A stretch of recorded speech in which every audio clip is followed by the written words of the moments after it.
नमस्कार और इस नई विश्लेषण में आपका स्वागत है। आज हम बात करने वाले हैं होर्मुज़ जल डमरू मध्य की नाकाबंदी के बारे में।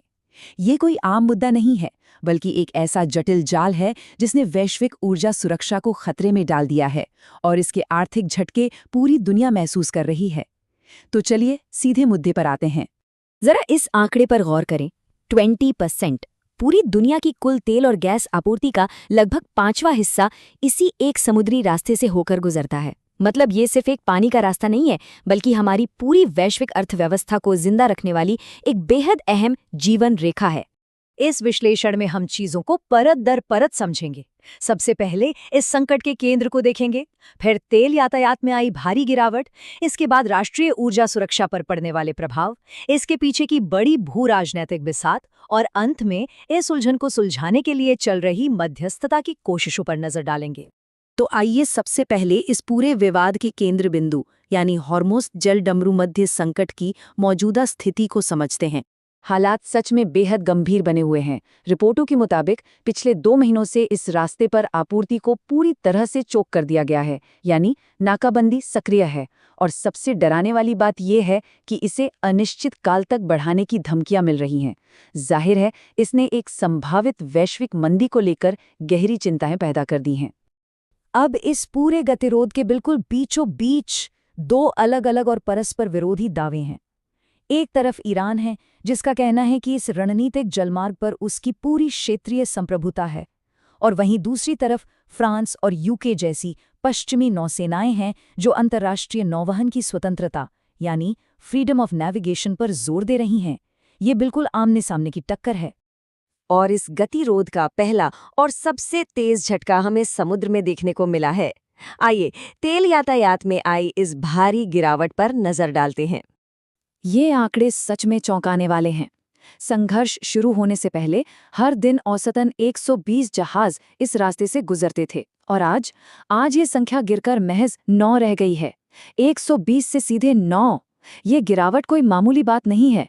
ये सीधे तौर पर दुनिया के ऊर्जा प्रवाह को पूरी तरह से पंगु बना रही है।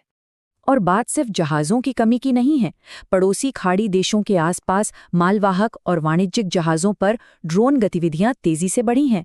कतर के जल क्षेत्र में एक कार्गो शिप पर हमला हुआ, कुवैत में कुछ हमलावर ड्रोन खदेड़े गए और यूएई ने 2 ईरानी ड्रोन को रोका है। ये लगातार हो रही घटनाएं हमारी ग्लोबल सप्लाई चेन पर बहुत बड़ा और जानलेवा दबाव डाल रही हैं। अब बढ़ते हैं दूसरे प्रभाव की ओर। ये दूर समंदर में चल रहा संघर्ष अब कई देशों के लिए एक बड़ा आर्थिक संकट बन चुका है और उन्हें अपनी राष्ट्रीय ऊर्जा सुरक्षा का बचाव करना पड़ रहा है। इसे समझने के लिए भारत का उदाहरण एकदम सटीक बैठता है। भारत अपने तेल की कुल ज़रूरतों का लगभग 90% आयात करता है, जबकि उसका घरेलू उत्पादन केवल 10% है। अब सोचिए, जब कोई समुद्री रास्ता इस तरह से ब्लॉक हो जाता है, तो ऐसी आयात पर निर्भर अर्थव्यवस्थाओं के लिए ये कितना सीधा और बड़ा खतरा बन जाता है।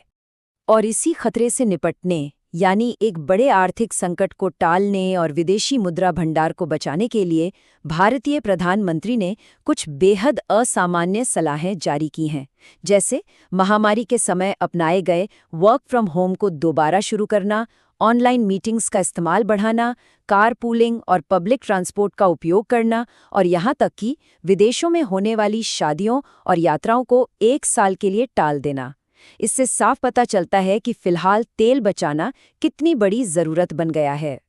ये संरक्षण इसलिए भी बहुत जरूरी है क्योंकि ऊर्जा बाजार पलक झपकते ठीक नहीं होते हैं। जैसा कि इस कोट में बहुत खूबी से कहा गया है, सप्लाई चेन बिल्कुल एक भारी भरकम ट्रेन की तरह होती है। इसे रुकने में भी महीने लगते हैं और वापस अपनी पूरी गति पकड़ने में भी महीने लग जाते हैं। मतलब अगर आज तुरंत सारी दुश्मनी खत्म भी हो जाए तो भी अर्थव्यवस्था और सप्लाई चेन को पूरी तरह से पटरी पर आने में लंबा वक्त लगेगा। अब जरा तस्वीर को थोड़ा और बड़ा करते हैं और बाहरी प्रभाव को देखते हैं। बात करते हैं उस बड़ी भू राजनीतिक बिसात की जो इस पूरे संकट को हवा दे रही है।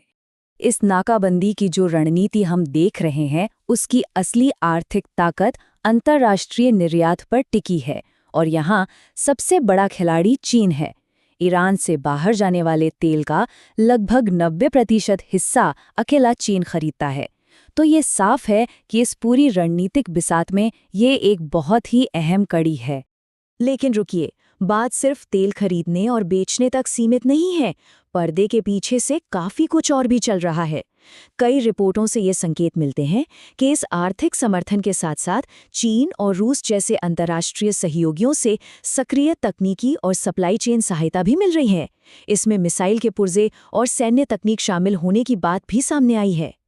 और इसी डायनामिक्स की वजह से दुनिया की बड़ी सैन्य ताकतें इस क्षेत्र में खींची चली आ रही हैं। इस टाइमलाइन को देखिए। पहले महीने में जलडमरू मध्य में नाकाबंदी शुरू हुई। दूसरे महीने तक अमेरिका ने आर्थिक समर्थन को काटने के लिए बीजिंग पर अपना कूटनीतिक दबाव बनाना शुरू कर दिया। और तीसरे महीने तक तो फ्रांस और यूके के नौसैनिक बेड़े और एयरक्राफ्ट कैरियर खाड़ी में तैनात हो गए। मामला पूरी तरह से अंतर्राष्ट्रीय हो चुका है। और अब हम आते हैं अपने अंतिम प्रभाव पर, यानी मध्यस्थता की तलाश। वो कूटनीतिक प्रयास जो इस रास्ते को दोबारा खोलने और एक बड़ी तबाही टालने के लिए किए जा रहे हैं। फिलहाल संघर्ष विराम के प्रस्ताव पाकिस्तान के जरिए अमेरिका और ईरान के बीच साझा किए जा रहे हैं। पाकिस्तान अभी मुख्य मध्यस्थ की भूमिका में है। हालांकि कूटनीतिक विश्लेषकों के बीच इस बात पर गहरी बहस चल रही है कि क्या किसी स्थायी और दीर्घकालिक समाधान के लिए कतर या ओमान के पास अधिक कूटनीतिक विश्वसनीयता नहीं होगी। इस बीच फौरी राहत के लिए भी पर्दे के पीछे बातचीत चल रही है, जैसे कि हाल ही में हुए ब्रिक्स शिखर सम्मेलन में, जहां दोनों पक्षों के बीच बातचीत से एक छोटी लेकिन बेहद अहम जीत मिली है।